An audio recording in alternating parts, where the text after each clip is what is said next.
Hello and good morning and welcome back to the channel. I'm absolutely delighted to see you all back here again. And here I am at the absolutely beautiful Rostrata country house.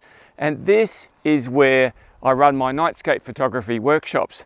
And I'm just at the moment between a couple of groups that are here. So I'm taking the time to show you some images that I've been capturing here on the farm very recently, and I've got some really exciting stuff. So come on, let's get into it. So the first image I'd like to run you through involves this beautiful gig and this old shed. Now they weren't designed to go together, but it just so happens that this lives in there normally. We bring it out when we want to take photographs of it, and at the moment it's in the wrong position for what I want to show you, so just bear with me. When you're on the farm, you have to go through a little bit of manual labor. That's what farms are all about. So I'm constantly moving stuff around. So this baby here, we want to move it over to here a little bit. Oh, it's heavy. Oh, gee. It's a bit heavier than I thought, going uphill. Anyway, somewhere about there. Stay there, don't roll away.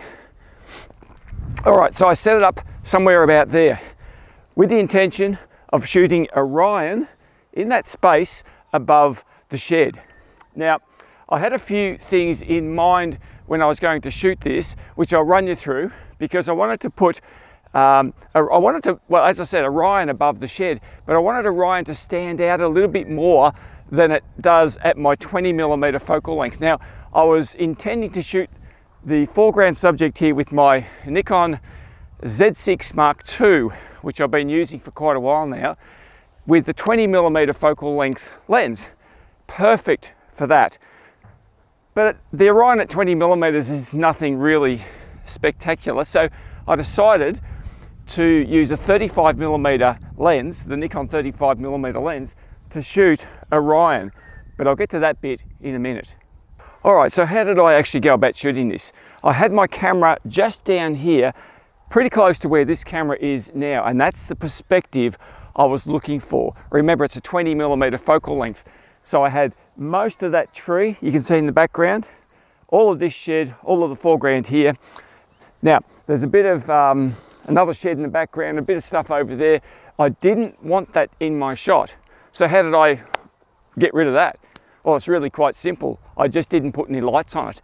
You see, at night time, when you're light painting foreground subjects, if you don't light something, it doesn't light up. Now that sounds very basic, I know, but that's the reality of it. You see, I'm shooting these foreground shots at a lower ISO and a more closed down aperture. Now I've talked many times about this before. So for the foreground here, I'm going to shoot this at f5 at ISO 500 for 10-second shutter speeds. And I actually shot 15 images. Now I know that sounds like a lot of shots, and I guess it is, but there's a lot of detail. I had to go inside the shed, light up inside the shed. I had to light the little cart here at the front from different angles. I needed to light that tree over there because I felt like the tree was a vital part of the composition, and I wanted to include that as a background element, if you like. And then just a little bit of lighting around these areas here, just to place it. And most of the time when I shoot nightscapes with foregrounds like this, I like to put some light on just on the ground here, in the grass in front, just to show what it actually looks like. As I said, I didn't put any light there back onto that shed, and it just disappears into the blackness in the background. You'll also notice, I think you can see in this camera, there's a little bit of a tree over the top of the shed. Initially, I thought to myself that might be a problem because I've got to blend in a background sky here, but I left it there. It's just a black silhouette, and it wasn't too bad.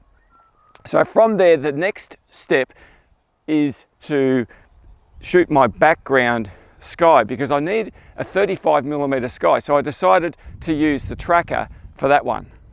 So if you've been following my channel for a little while now, you know that I've been playing around with star trackers, and so I brought my Ioptron Sky Guider Pro out here to the farm, set it up, but I didn't set it up here.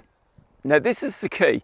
You see, if you want to blend in a background sky into a foreground, the most difficult thing to do is to shoot that background sky with a lot of foreground elements in it, because you need to get rid of those.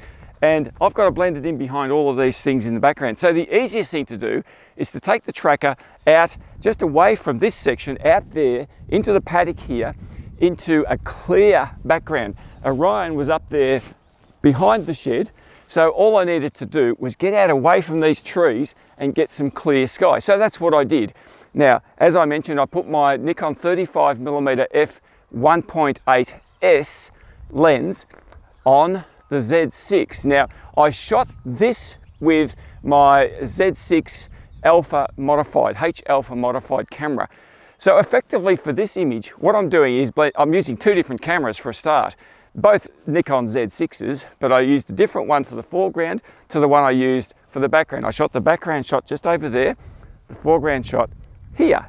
And that Orion nebula's got lots of nebulosity, lots of H alpha, as they call it, as part of its structure. And I wanted to include that over the top. And the reason I shot with a 35mm focal length was to draw that constellation, the Orion nebula, and all of those beautiful gassy parts of the Orion into the frame behind this image here. And I think you'll agree with me, I think it came out pretty good.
Now once again, you would have seen this old girl featuring in quite a few of my previous videos because I've shot here a number of times.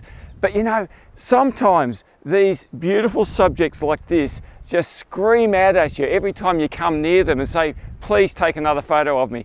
And of course I had to oblige. So this old comma is in a perfect position to shoot star trails because that is facing due south.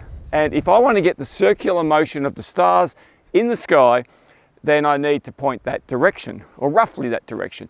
So here we are. And this little comma truck, it's seen better days, obviously. You can see the paintwork's pretty much shot, but it is still a gorgeous subject. And there's some beautiful background subjects down there. This tree again, I'm going to light that up for this image as well. So I'll run you through exactly how I shot star trails in this particular location. Now I mentioned the tree in the background. You can see it there on the left-hand side of your frame. Now I think compositionally that balances this shot out quite nicely because I've got the car, got the truck here, low down, I've got the sky there, plenty of room for the star trails to show through, and then I've got the tree over there, which I light with a Z96 video light, uplight from behind underneath. And what that does, it gives you some highlights on some of those branches, but not the whole tree itself. So it looks quite nice. It's almost like when you light paint trees, especially big gum trees like that, you get like a skeleton look of the tree, and particularly one like that because it's got lots of white coloured branches.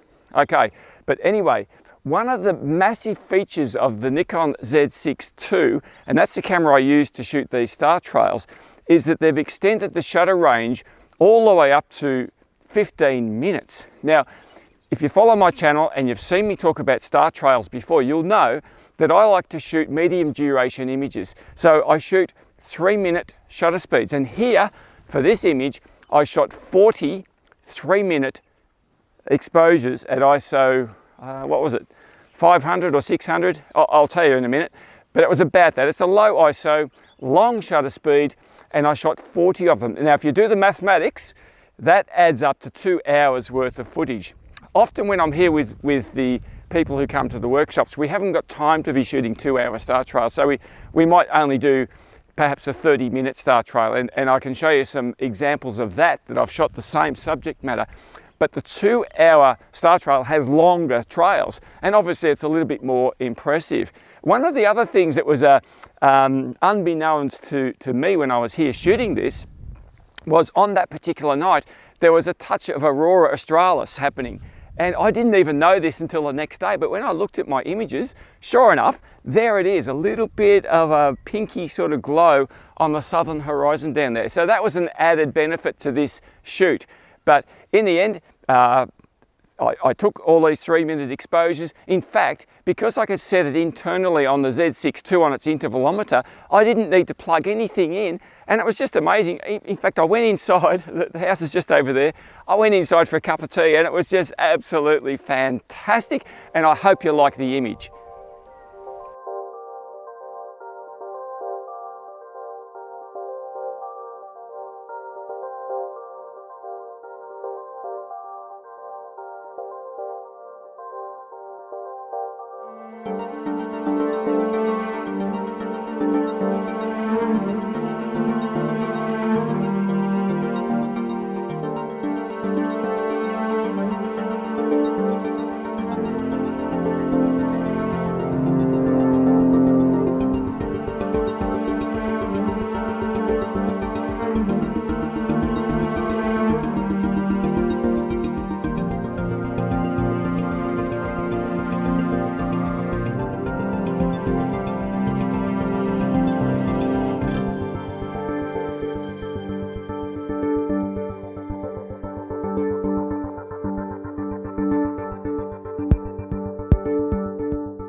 Now, you know that I often talk about being in what I classify as a happy place to shoot your photography.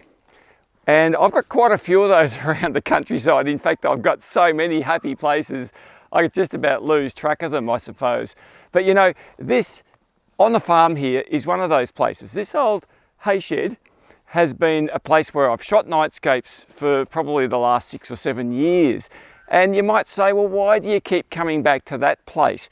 Well, like I just mentioned, it's a place that gives me good memories. I feel good about shooting here, even though I've done those shots many, many times in the past. But I'll tell you what, most of the time when I shoot this subject matter, I shoot it from over there a little bit.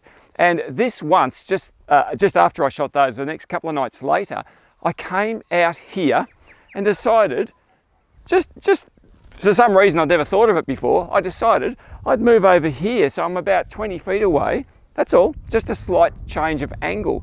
And I've got a little bit of clear sky down there, and I want to show you the composition because the Milky Way comes up down there. And here we are in April, and the Milky Way is coming up beautifully down there in that southeastern sky, and I can still compose to get this hay shed here. So just have a look how much hay is in this barn. In all the years I've been coming here to shoot at this farm, I've never seen it full like that. So once again, that's a different dimension. And sometimes you can come back to a location and shoot the same thing and only perhaps one detail has changed, in this case, the extra hay, and it looks completely different. So I figured it's got all that hay in there, that's going to make the lighting of it a little bit different. And also because I've moved my camera from over this direction to over in that direction, then there's enough change there, I think, to give it a little bit more oomph from the previous pictures that I've shot here. So I decided I would do my standard fine art light painting. I shot 10 foreground exposures here of the building. Nothing much changes. You know, I shot that at f5, the same as I did the other shot up there. ISO 500, did some light painting. I come around to all of the different angles, light paint the building. Nothing changes, but you know, the formula works for me. So I'm using my Nikon Z6 with a 20mm f1.8 lens. So I've stopped the foreground down to f5, but then I've shot the background sky. Now I shot 10 of those to stack at f2.8, ISO 6400 with 10-second shutter speed. In fact, these are all 10-second shutter speeds, every shot that I took here. And I stacked the background as I do in Sequator for noise reduction. It works brilliantly. And having that different composition and the light on the hay here, I absolutely love this image.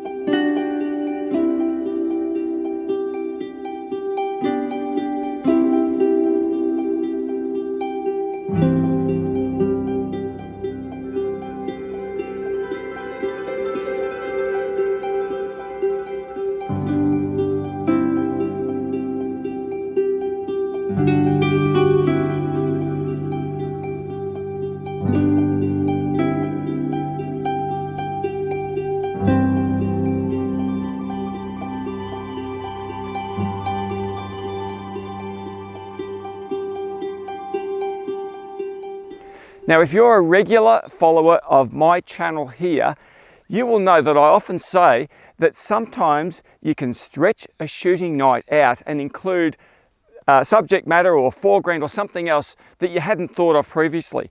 Now, this shed, which I just talked about shooting from the other side over there, on the night that I was shooting, I realized that just before the Milky Way core rises over there in the eastern sky, I've got Orion, the constellation, setting over the top of this shed over there in the western sky. Now, I did a similar thing to what I shot at the old gig up there in the other shed down here. I decided, why not shoot that? I had never shot that before, so let's give it a go. So what I did, I only shot 5 foreground images because that's all I needed to light from this side. Over there behind the hay, shot back this way up into the tree here, and around these sticks. Look, the thing's falling over. In fact, I reckon in a couple of years there might not be a shed here, so I've got to make hay while the sun shines, don't I? Anyway, so then I've got a confession to make. I used the exact same background that I shot just over there in the paddock of Orion with my 35mm lens. So this is also a focal length blend, and I've got the 35mm sky of Orion, 20mm foreground shot. Now, I'm fully well aware that some of you think, oh, is that okay to do that? I wouldn't want to do that necessarily. You might say, well, I'm trying to create something here. I can see Orion up there, and I can, in my eye, in my brain, in my mind's eye, I can see all this glorious nebulosity, which I can capture with my camera. And I just wanted to bring it out a little bit more. So don't crucify me for that. I'm telling you what I did and exactly how I did it. I shot that, by the way, on the tracker, 2-minute exposures at f2.8, 35mm focal length, and at ISO 500. So essentially I'm lowering the ISO, and whenever you lower the ISO on your images, which is the same as what I'm doing here, I'm increasing my dynamic range. And I talk to you a lot about dynamic range because a lot of Nightscape images you get, when they're lit and exposed at high ISOs, they blow out.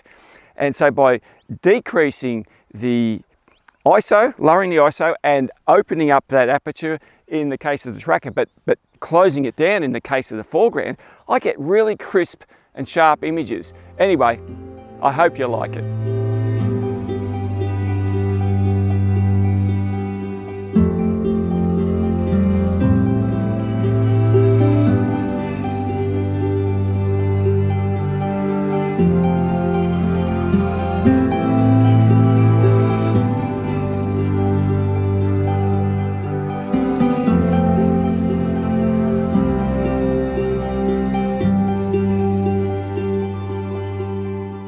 And so there you go, my little adventure out here on the farm comes to a close. But I hope I've inspired you with some of the images that I've demonstrated and showed you here today. I mean, it's beautiful out here. It's a calm place to come and shoot the night sky. And that's why I come here so frequently.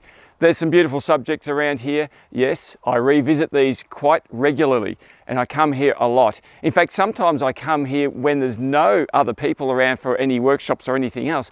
I just come here because it makes me feel good about myself. And I'll tell you what, there can't be anything wrong with that, can there? Anyway, thanks again for watching. I really do appreciate the fact that you've tuned in today. Look, I'd love you to give me a thumbs up and a like, and subscribe if you feel led to subscribe to this channel. I've got a lot of content about nightscape photography, and in the next month or so, I've got a fairly big road trip planned. So I'm going to be away for a while, but I'm going to shoot a lot of content while I'm there. So anyway, I'll look forward to seeing you in the next video. You have a fantastic week.